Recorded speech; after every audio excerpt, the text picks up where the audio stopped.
Hello everybody, this is Dr. Cole. It's Sunday afternoon, September 8th, and this will be the video for week 4 of Political Science 3753 Con Law for the fall 2024 term. Okay everybody, we're moving on to executive power this week and next week. For this week, all we have on the syllabus are the class notes for lecture 6.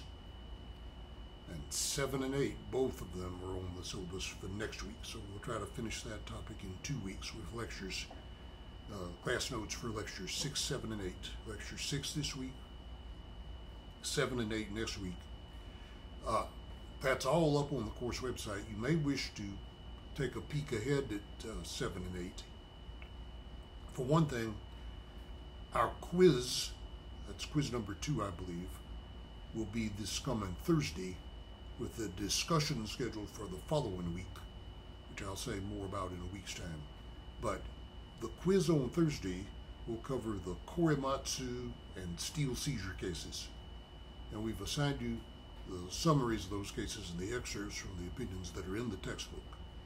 But those are discussed, I believe, in the class notes for lecture 7, so you may wish to take a look ahead at those, although that's not on the syllabus until next week.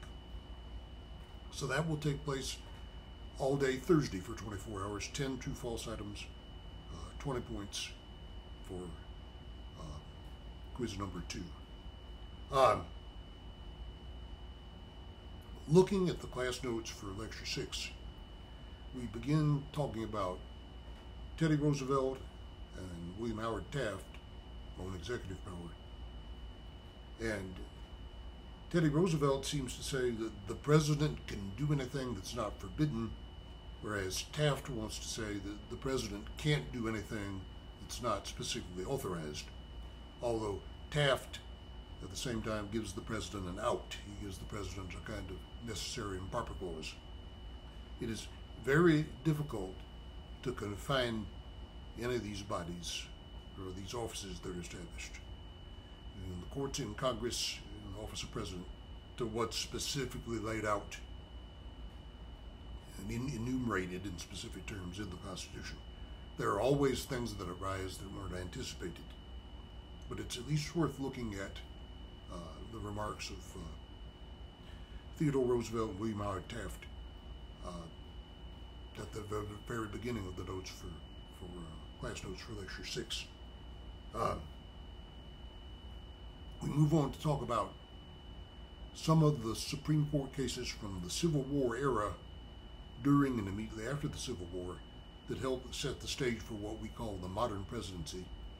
There were, for instance, the prize cases, and these involve ships, the contents of which was seized as prizes of war during the Civil War. Except there was a problem. The United States did not recognize the Confederacy as a belligerent. It insisted it was simply putting down a rebellion. So there's no war declared, so how can ships be seized as prizes of war? Well, the Supreme Court said, well, we're not going to make this decision on the basis of a technicality such as that. You can call it a rebellion, but everyone knows it's the greatest civil war in the history of mankind, and this court is not going to refuse to allow seizure of cargo as prizes of war because of that distinction that someone might wish to draw. So right from the beginning, there's a tendency to interpret the war power and the power with regard to national security expensively. Then after the war, there was the case of Milligan, who was convicted by a military commission and then appealed to the Supreme Court. And the court issued a ruling that some people feared effectively declared Reconstruction unconstitutional, military Reconstruction at least, because the court laid down the open court rule, according to which you can't haul somebody before a military commission when the civilian courts are open and operating, which was the case. Okay, so he had to be released. Milligan was. He was a Confederate sympathizer in Indiana, if my memory serves me correctly. All right, then what Congress attempted to do in the wake of that was to enjoin President Andrew Johnson and compel him to enforce the Reconstruction Acts. And that was what was at issue in Mississippi versus Johnson, 1867. But the Supreme Court declined to enjoin the president. So the Supreme Court cannot dictate to the president how the president is going to perform his political duties. Okay? So, some very early cases setting out presidential power in the area of military affairs and national security.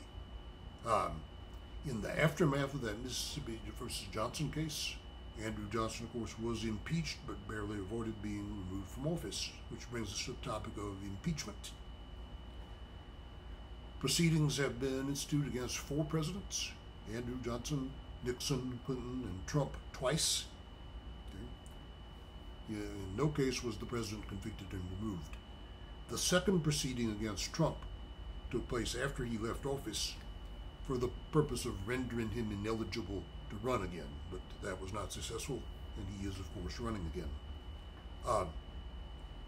An important thing to note about impeachment is the Constitution mentions treason, bribery, and other high crimes and misdemeanors as justification for removing the president from office if Congress so chooses. Well, bribery and treason are fairly well defined. What is a high crime and misdemeanor? Okay, and it's as clear as can be in constitutional law that a high crime or misdemeanor is whatever Congress judges it to be. President Ford, before he left the House of Representatives, made a statement to that effect on the floor of Congress back in the 1970s that sort of went down in history to that effect. It's as clear as can be that impeachment and removal would not be reviewable by the Supreme Court. Okay, if Congress removes the president and the president is ineligible to hold the office, there's no further punishment than that, although once removed, the president could be prosecuted. But impeachment is not reviewable by the federal courts. So we conclude this set of notes with some discussion of the provisions that set up the system of separation of powers and checks and balances, such as the incompatibility clause. Okay. A member of Congress may not serve in any other office, any other civil office. So we cannot have a parliamentary system such as the British system under that provision, in which you could be minister of a cabinet level department at the same time a member of Parliament sitting as a member of the legislature in the House of Commons. That provision of the Constitution prohibits that in the United States. The ineligibility clause, you cannot raise the salary for an office and then install a member of Congress in that office so that that member benefits from the action that Congress took. At one point, President Nixon wanted to appoint Senator William Saxby of Ohio as Attorney General, and the salary for the Attorney General had to be cut so that William Saxby would not run afoul of that constitutional provision. That went down in history as the Saxby fix. Many powers are overlapping. The veto and pocket veto provisions allow presidential power to overlap with that of the legislature. The pardon power allows his power to overlap with that of the courts. The appointment and confirmation provisions, or appointment, say, of the ambassadors, cabinet level officials, cabinet secretaries, is a shared power. The president makes the nomination, and that has to be confirmed by the Senate. So many powers are shared. Separation is not absolute. And although strict constructionists would prefer that everything be limited to strictly enumerated powers, in practice we haven't been able to avoid recognizing implied and inherent and emergency powers in an office such as that of President of the United States. All right, so those are the class notes for Lecture 6. Okay, that's on the syllabus for this week. 7 and 8 for this week, for next week, excuse me. 6 for this week. So we'll finish that in 2 weeks, executive power. Quiz this week on Thursday, okay, on 2 cases that are in the textbook, the Korematsu and the steel seizure cases. Then a discussion next week about which I will say more about a week from now at this time.